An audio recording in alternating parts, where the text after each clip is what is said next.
Hello students, BSc final में botany के lecture में आज हम बहुत इम्पोर्टेंट टॉपिक पढ़ने जा रहे हैं, प्रोटीन सिंथेसिस, प्रोटीन का संश्लेषण। क्योंकि सभी लिविंग जो ऑर्गेनिज्म हैं उनमें जितनी भी बायोलॉजिकल एक्टिविटीज़ होती हैं उन सब का जो कंट्रोल होता है वो प्रोटीन के द्वारा ही होता है। चाहे वो एंजाइमेटिक प्रोटीन हो, चाहे वो स्ट्रक्चरल प्रोटीन हो, या बॉडी का जो स्ट्रक्चर बन रहा है उसके लिए भी प्रोटीन की आवश्यकता है। और जो फिजियोलॉजिकल एक्टिविटीज़ हैं बॉडी की, जैसे डाइजेशन में कोई एंजाइम काम आ रहे हैं तो एंजाइम भी किससे बने होते हैं? प्रोटीन से बने होते हैं। सभी प्रोटीन्स जो सभी एंजाइम्स होते हैं प्रोटीन के बने होते हैं मोस्टली। रेप्लिकेशन ऑफ डीएनए से लेकर प्रोटीन सिंथेसिस की सभी एक्टिविटीज़ को मिलाकर सेंट्रल डॉग्मा कहते हैं। डॉग्मा का मतलब होता है कोई रूल। कहते हैं सभी प्रोटीन की बायोसिंथेसिस डीएनए द्वारा होती है, एक्सेप्ट राइबोवायरस में जो जेनेटिक मटेरियल आरएनए होता है तो वो आरएनए से होगी। प्रत्येक प्रोटीन में अमीनो एसिड की संख्या व उनका सीक्वेंस एमआरएनए पर प्रेजेंट कोड्स की संख्या और सीक्वेंस पर निर्भर करता है। इसी प्रकार एमआरएनए पर पाए जाने वाले कोड्स की संख्या व सीक्वेंस उसको बनाने वाले डीएनए टेम्पलेट पर प्रेजेंट न्यूक्लियोटाइड की संख्या व उनके सीक्वेंस पर डिपेंड करता है। संक्षेप में प्रत्येक प्रोटीन मॉलिक्यूल में अमीनो एसिड की संख्या व उनका सीक्वेंस टेम्पलेट डीएनए पर प्रेजेंट न्यूक्लियोटाइड की संख्या व सीक्वेंस द्वारा होता है। प्रोटीन सिंथेसिस के निम्न दो मेजर स्टेप, यदि हम प्रोटीन सिंथेसिस को यदि हम दो पार्ट में डिवाइड करें तो उसकी सबसे दो बड़ी स्टेप हो सकती हैं। एक पहली स्टेप जिसे हम ट्रांसक्रिप्शन कहते हैं, जिसमें डीएनए से तीनों टाइप के आरएनए की सिंथेसिस हो, और एक जो स्टेप होती है ट्रांसलेशन, जिसमें क्या होता है कि आरएनए से तीनों प्रकार के आरएनए की सहायता से प्रोटीन का निर्माण हो। तीनों प्रकार के आरएनए हैं, एमआरएनए, टीआरएनए, राइबोसोमल आरएनए, अपने स्पेसिफिक रोल प्ले करें और इसी के आधार पर उनका नाम दिया गया है कि टीआरएनए क्या है, टीआरएनए का प्रोटीन सिंथेसिस में क्या काम है, एमआरएनए का प्रोटीन सिंथेसिस में क्या काम है, या आरआरएनए का प्रोटीन सिंथेसिस में क्या काम है। अब पहला हम टॉपिक पढ़ेंगे, जो पहला जो उसका मेजर स्टेप है वो पढ़ेंगे ट्रांसक्रिप्शन। डीएनए टेम्पलेट पर एमआरएनए की सिंथेसिस को ट्रांसक्रिप्शन कहते हैं। ट्रांसक्रिप्शन डीएनए पॉलीमरेज नामक एंजाइम की प्रेजेंस में होता है।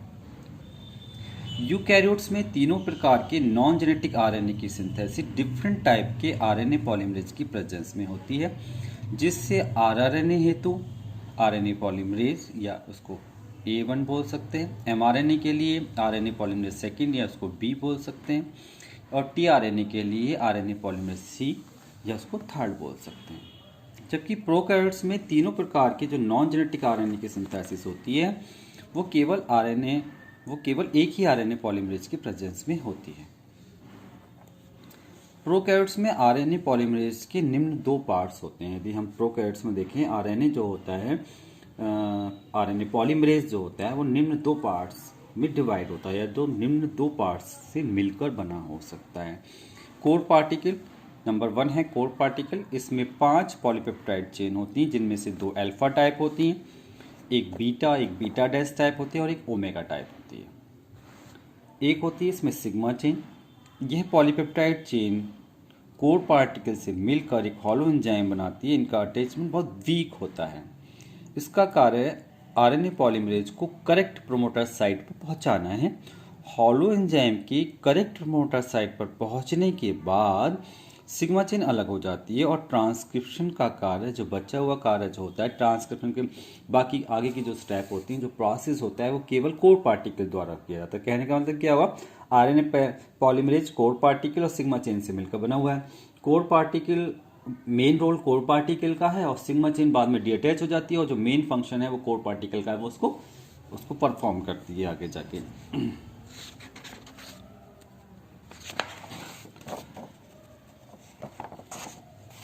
इस तरीके से जब हम डायग्राम में देखना चाहें, किसी आरएनए पॉलीमरेज का स्ट्रक्चर हम देखना चाहें डायग्रामेटिकली, तो हमें ऐसा दिखाई देगा। ये रहा ओमेगा, 5 चेन से मिलकर ओमेगा, ये बीटा और ये बीटा डैश, और 2 अल्फा होते हैं, 2 चेन जो होती है अल्फा की, ये रही, एक बीटा एड्रेस होती है और एक ओमेगा होती है। ये रहा पूरा स्ट्रक्चर कोर पार्टिकल, इससे जुड़ा हुआ सिग्मा चेन, दोनों को मिलकर हॉलो एंजाइम कहा जाता है। कोर पार्टिकल सिग्मा चेन मिलकर क्या बनती है? हॉलो एंजाइम बनाते हैं।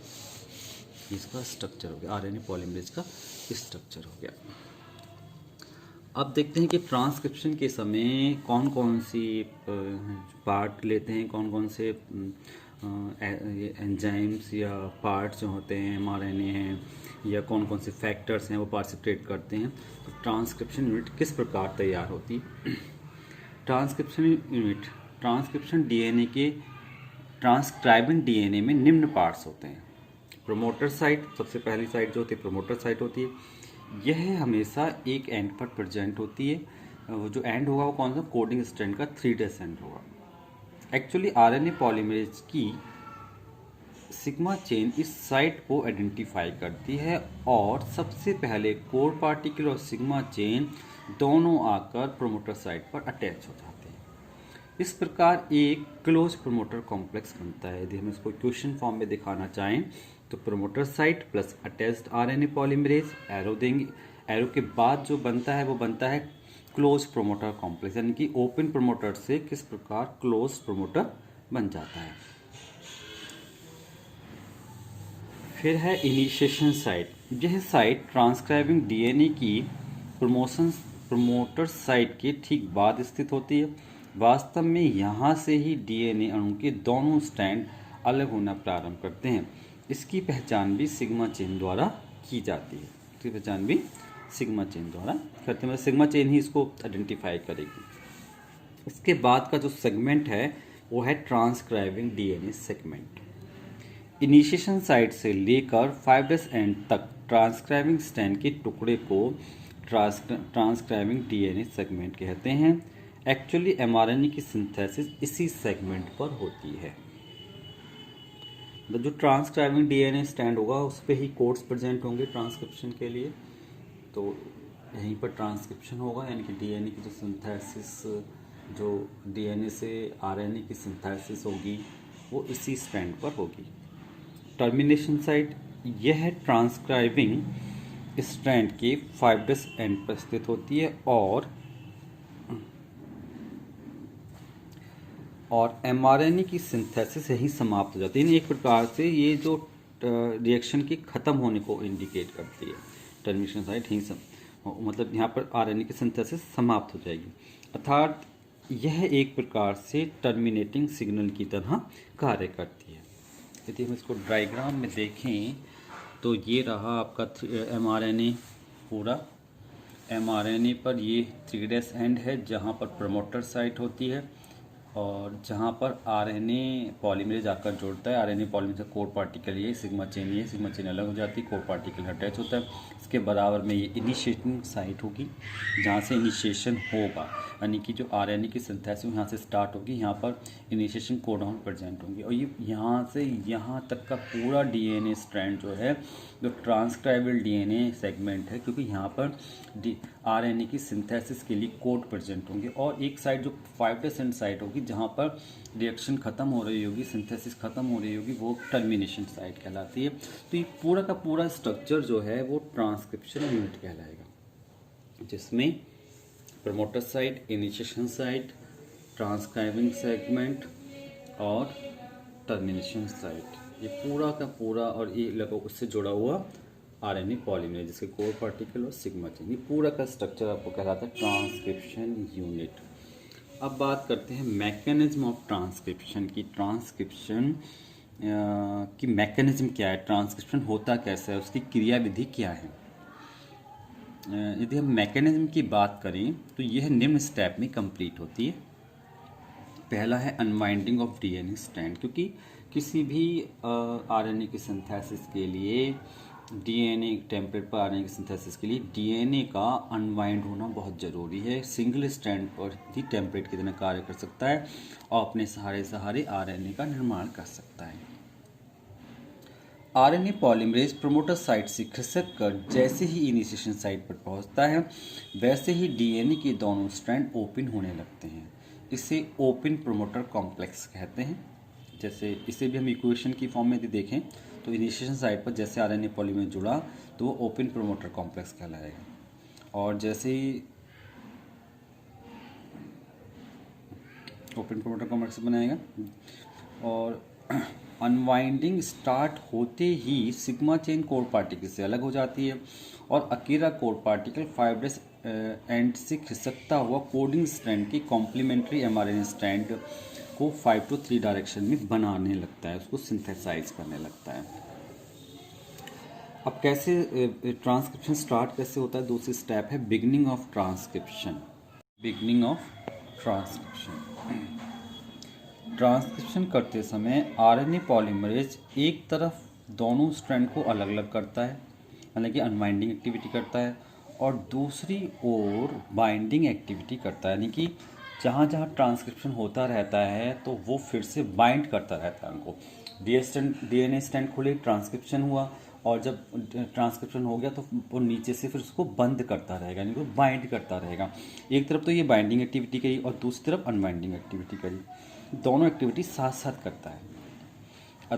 दूसरी तरफ बाइंडिंग एक्टिविटी करता है अर्थात दोनों स्ट्रैंड को फिर से जोड़ता है। इस प्रकार ट्रांसक्रिप्शन करते समय धीरे धीरे कोर पार्टिकल टर्मिनेशन साइट पर पहुंच जाता है, मतलब जहाँ ये जो कोर पार्टिकल है उसकी जो प्रेजेंस है वो धीरे धीरे कहाँ पहुंच जाएगा, जहाँ पर टर्मिनेशन साइट है, जहाँ पर रिएक्शन को ख़त्म होना है, जहाँ पर सिंथेसिस को ख़त्म होना है, और वहाँ जाकर न्यूली सिंथेसाइज एमआरएनए टेम्पलेट से बिल्कुल अलग हो जाता है कि डीएनए की सिंथेसिस कंप्लीट हो चुकी होती है तो वहाँ से बिल्कुल अलग हो जाता है। यद्यपि एमआरएनए साधारणतः टर्मिनेशन साइट पर अलग हो जाता है, परंतु कभी कभी कुछ फैक्टर्स की प्रेजेंस में एमआरएनए की सिंथेसिस टर्मिनेशन साइट पर बिना रुके आगे चलती रहती है। इन फैक्टर को हम एंटी टर्मिनेटर कहते हैं, और प्रोकैरियोट्स में ये जो एंटी टर्मिनेटर हो सकते हैं वो फैक्टर जिसमें टर्मिनेशन को जो इफेक्ट करते हैं, जिनकी प्रेजेंस में या एब्सेंस में टर्मिनेशन होता रहता है, बिना रुके चलता रहता है, तो वो दो प्रकार के होते हैं। एक तो है रो डिपेंडेंट फैक्टर, जो प्रोकैरियोट्स में दो प्रकार के, तो रो डिपेंडेंट है, एक रो इंडिपेंडेंट है। रो डिपेंडेंट को हम देखें तो इस केस में टर्मिनेशन एक विशेष फैक्टर के ऊपर डिपेंड होता है जिसे हम रो फैक्टर कहते हैं, यानी कि इस पर टर्मिनेशन किसी फैक्टर पर डिपेंड कर रहा है, वो फैक्टर रो फैक्टर कहला रहा है। दूसरा है रो इंडिपेंडेंट फैक्टर, इस केस में टर्मिनेशन किसी अन्य फैक्टर पर डिपेंड नहीं करता है, मतलब ये रो इंडिपेंडेंट है, रो किसी फैक्टर की वहाँ आवश्यकता नहीं है, उससे वो फ्री है। इस प्रकार टर्मिनेशन दो टाइप के टर्मिनेटर द्वारा कंट्रोल होता है। इस प्रकार हमने पढ़ा कि टर्मिनेशन की जो ट्रांसक्रिप्शन यूनिट पढ़ी और टर्मिनेशन कैसे स्टार्ट होता है, किस पर डिपेंड करता है, ये पढ़ा। इसको डायग्रामेटिकली नेक्स्ट लेक्चर में सीखेंगे, नेक्स्ट लेक्चर में बात करेंगे।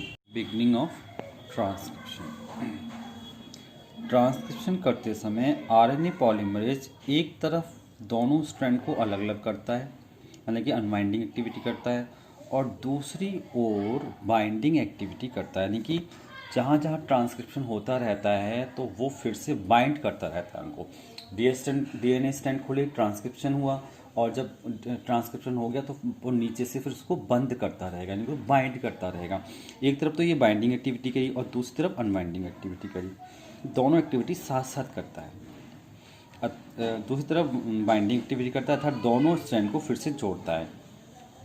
इस प्रकार ट्रांसक्रिप्शन करते समय धीरे धीरे कोर पार्टिकल टर्मिनेशन साइट पर पहुंच जाता है, मतलब जहाँ ये जो कोर पार्टिकल है उसकी जो प्रेजेंस है वो धीरे धीरे कहाँ पहुंच जाएगा, जहाँ पर टर्मिनेशन साइट है, जहाँ पर रिएक्शन को ख़त्म होना है, जहाँ पर सिंथेसिस को ख़त्म होना है, और वहाँ जाकर न्यूली सिंथेसाइज एमआरएनए टेम्पलेट से बिल्कुल अलग हो जाता है कि डीएनए की सिंथेसिस कंप्लीट हो चुकी होती है तो वहाँ से बिल्कुल अलग हो जाता है। यद्यपि एमआरएनए साधारणतः टर्मिनेशन साइट पर अलग हो जाता है, परंतु कभी कभी कुछ फैक्टर्स की प्रेजेंस में एमआरएनए की सिंथेसिस टर्मिनेशन साइट पर बिना रुके आगे चलती रहती है। इन फैक्टर को हम एंटी टर्मिनेटर कहते हैं, और प्रोकैरियोट्स में ये जो एंटी टर्मिनेटर हो सकते हैं वो फैक्टर जिसमें टर्मिनेशन को जो इफेक्ट करते हैं, जिनकी प्रेजेंस में या एब्सेंस में टर्मिनेशन होता रहता है, बिना रुके चलता रहता है, तो वो दो प्रकार के होते हैं। एक तो है रो डिपेंडेंट फैक्टर। जो प्रोकैरियोट्स में दो प्रकार के, तो रो डिपेंडेंट है, एक रो इंडिपेंडेंट है। रो डिपेंडेंट को हम देखें तो इस केस में टर्मिनेशन एक विशेष फैक्टर के ऊपर डिपेंड होता है, जिसे हम रो फैक्टर कहते हैं, यानी कि इस पर टर्मिनेशन किसी फैक्टर पर डिपेंड कर रहा है, वो फैक्टर रो फैक्टर कहला रहा है। दूसरा है रो इंडिपेंडेंट फैक्टर। इस केस में टर्मिनेशन किसी अन्य फैक्टर पर डिपेंड नहीं करता है, मतलब ये रो इंडिपेंडेंट है, रो किसी फैक्टर की वहाँ आवश्यकता नहीं है, उससे वो फ्री है। इस प्रकार टर्मिनेशन दो टाइप के टर्मिनेटर द्वारा कंट्रोल होता है। इस प्रकार हमने पढ़ा कि टर्मिनेशन की जो ट्रांसक्रिप्शन यूनिट पढ़ी और टर्मिनेशन कैसे स्टार्ट होता है, किस पर डिपेंड करता है, ये पढ़ा। इसको डायग्रामेटिकली नेक्स्ट लेक्चर में सीखेंगे, नेक्स्ट लेक्चर में बात करेंगे।